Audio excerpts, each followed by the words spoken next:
As you talk sports here, proudly joined by Jack Catterall. First question I want to say is, whose fans were better? The ones here in Manchester, or the ones yesterday in Edinburgh? Yeah, well, come on, it's got to be Manchester, hasn't it? It goes with the territory. Yesterday was, I say, hostile. You know what? I got a lot of support yesterday. I turned up to Edinburgh. We walked from the train station to the venue, and it was nice, and a lot of pictures and autographs and stuff. So it seems very divided in Scotland.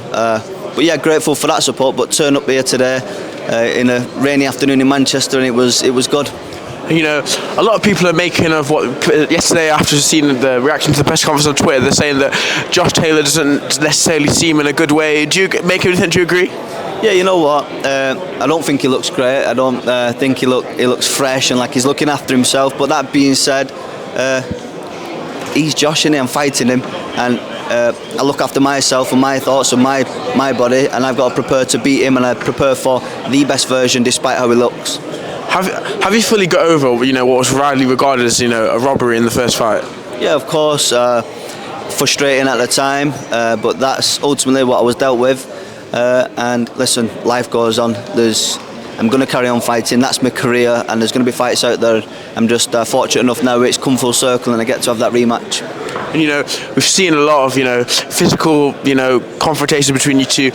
How are you going to be able to harness that energy, not fight on emotion and fight rashly on fight night? Listen, that's my character. I'm very emotionally in charge. So I'm in charge of my emotions. I don't think it would take a lot for me to fight with emotion. I understand what my job is and what I've got to do, and I wouldn't let the feeling of dislike overcome the job in front of me.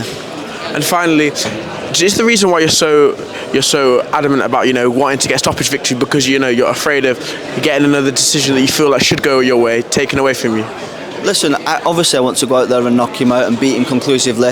I believe I can do that, but ultimately it's about getting the win and going out there and beating him conclusively over 12 rounds, getting the knockout and just putting a mark against it, and it's done. Thank you very much for your time.